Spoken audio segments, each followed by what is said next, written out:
Alléluia, gloire à Jésus-Christ de Nazareth. Que Dieu vous bénisse, que Dieu vous soutienne. Nous sommes là encore ce matin afin de partager une parole de vie, une parole de grâce, une parole qui libère l'âme. Et j'aimerais qu'ensemble, nous inclinions nos têtes pour prier le Seigneur. Seigneur Jésus, la Bible déclare que ta parole est vie. La Bible dit, Seigneur, à l'éteindre la terre tout ce qu'elle renferme, parce que tu es l'oméga, tu es au-dessus de tout, tu maîtrises tout. C'est pourquoi, Seigneur, ce matin, unis dans le même corps, connectés à toi, nous voulons partager ta parole. Et nous voulons, Seigneur Jésus-Christ de Nazareth, que ton esprit vienne nous guider, nous éclairer.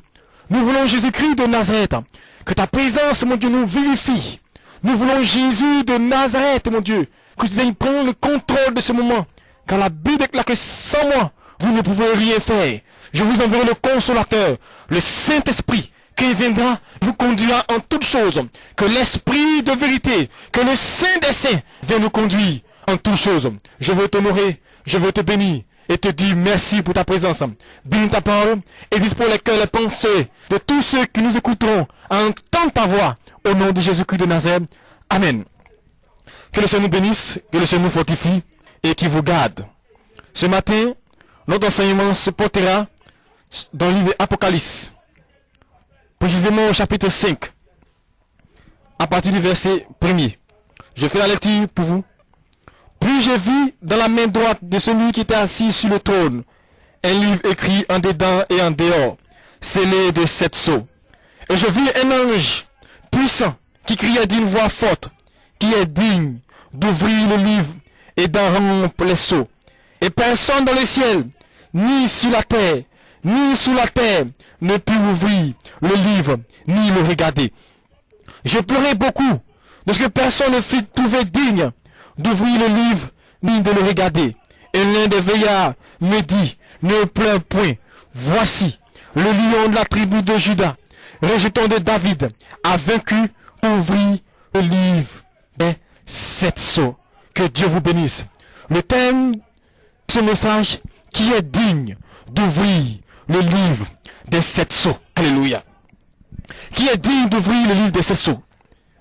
Alléluia. Apocalypse a été écrit par l'apôtre Jean.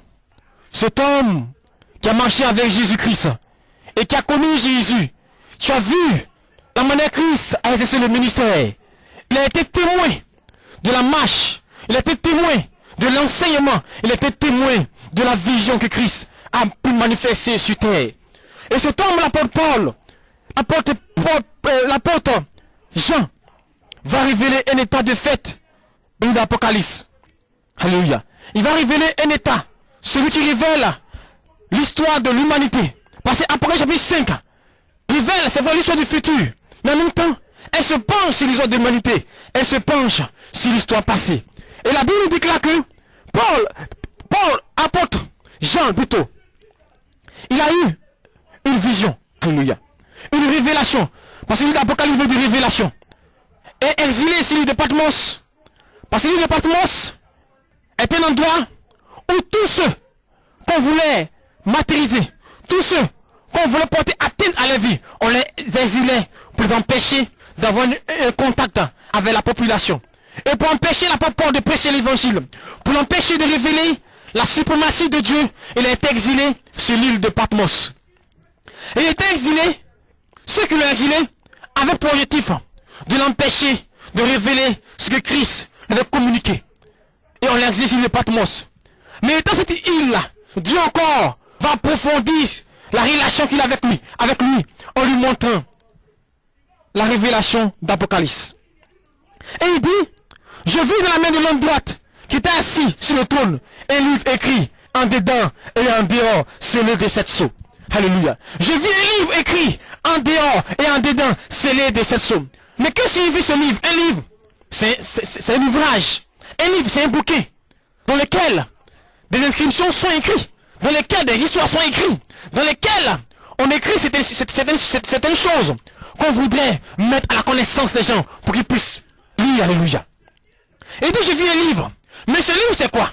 Allons dans la Genèse et vous comprendrez l'histoire de ce livre. La Bible déclare que Dieu a créé l'homme à son image et à sa ressemblance. Alléluia. Dieu a créé l'homme à son image et à sa ressemblance. Et quand Dieu a créé l'homme, il a mis l'homme dans un jardin. Le jardin d'Éden qui définit délice. Et ayant mis l'homme dans ce jardin-là, la Bible déclare que Dieu a mis tout à la disposition de l'homme. Tout à sa disposition. L'homme devait manger tous les arbres du jardin. L'homme avait la paix, la quiétude, il était dans le bonheur. Laissez-moi vous dire une chose. Quand Dieu vous met d'un endroit qu'il a décidé pour vous, c'est la quiétude totale. C'est que Dieu vous comble. C'est que Dieu vous préserve. C'est que Dieu vous protège. Et Dieu protégeait ici Adam et Ève. La sécurité divine. Il n'y avait pas de malheur. Il n'y avait pas de pleurs. Il n'y avait pas de graissement. Chaque jour c'était la joie. Chaque jour, Adam et Ève étaient remplis de paix et de quiétude. Chaque jour, Adam et Ève avaient la victoire. Parce que Dieu était avec eux. Parce que Dieu marchait à leur côté. Parce que le Seigneur, chaque jour, vivait à leur côté. Ils avaient la pensée de Dieu. Tel Dieu pensait, tel aussi il pensait. Ils pouvaient réaliser des oracles, des miracles, parce qu'ils avaient la pensée divine. Or, quand tu as la pensée divine, toute chose peut se faire. Alléluia. Tu peux accomplir toutes choses. Et la Bible déclare dans ce jardin-là, Dieu leur a dit, vous mangerez de tous les arbres, mais sauf l'arbre de la connaissance du bien et du mal. Et le serpent, Satan, qui a été précipité du trône, parce qu'il ne voulait pas que l'homme ait cette grâce, cette faveur. Quand Dieu a dit créer l'homme à notre image, à notre ressemblance, Satan s'est opposé, il ne voulait pas que Dieu crée cet homme, l'homme. Il a décidé de combattre l'homme. Et c'est ainsi qu'il est venu séduire Ève. Et en séduisant Ève, il a amené Ève à manger de l'arbre de la connaissance du bien et du mal, dont Dieu l'avait interdit la consommation. Mais ayant mangé l'arbre, les fruits de cet arbre-là, la Bible dit qu'elle a pris et elle en donna à son mari qui était auprès d'elle.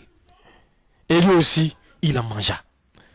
Mais lorsqu'il mangea, la Bible déclare que les yeux s'ouvrirent. Alléluia. Les yeux s'ouvrirent. Leurs pensées s'ouvrirent. C'est ainsi qu'ils ont vu qu'ils étaient nus. Et la Bible, ils vont courir pour aller vers l'arbre de vie. Par exemple, dans le jardin d'Éden, je vais vous donner une révélation. Il n'y avait pas que seulement que l'arbre de la connaissance du bien et du mal, non. Il y avait 3 types d'arbres dans le jardin. Premièrement, des arbres agréables à manger, qui était le premier type d'arbre qu'ils devaient manger. Il y avait l'arbre de vie, qu'ils pouvaient manger aussi. Et il y avait l'arbre de la connaissance du bien et du mal. Les 3 types d'arbres étaient dans le jardin. Et l'arbre de la connaissance du bien et du mal et l'arbre de vie étaient au milieu du jardin. Et la Bible dit qu'ils ont péché. Ils sont allés vers l'arbre de vie. Et Dieu a envoyé des chérubins les barrer la route. Alléluia. Dieu a envoyé les chérubins les fermer accès à l'arbre de vie. Mais pourquoi Dieu les empêche-t-il d'aller vers l'arbre de vie? Mais parce que l'arbre de vie révélait la personne de Jésus. L'arbre de vie révélait Christ. C'est pourquoi il dit Jésus-Christ était dans l'Ancien Testament. Christ était déjà dans l'Ancien Testament. Et Christ était déjà le plan de réchange. Au cas où l'homme n'arriverait pas à avoir la vie. Dieu avait déjà préparé un autre chemin. Mais Dieu empêchait l'homme de manger de l'arbre de vie. Parce que si l'homme, après avoir péché, si l'homme, après avoir mangé l'arbre de la connaissance du bien et du mal, consommait l'arbre de vie, ils auraient eu le même sort que Satan. Parce qu'ils seraient immortels. Et on ne pourrait plus rien faire pour eux. Parce qu'en mangeant l'arbre de vie, la vie allait rester en eux. Mais le péché aussi allait demeurer en eux. La mort aussi allait demeurer en eux. Alors que il faut une repentance. Or, pour la repentance, si tu es immortel, il n'y a pas de repentance. Je vous dis, Satan, s'il avait la possibilité de se repentir, il se repentirait. Mais il n'a aucune possibilité. Il ira en enfer. C'est sa destinée. C'est pourquoi son objectif principal, c'est de détruire les enfants de Dieu. C'est pourquoi son objectif, c'est de faire de sorte que les enfants de Dieu soient en peine. Il va envoyer le maximum de personnes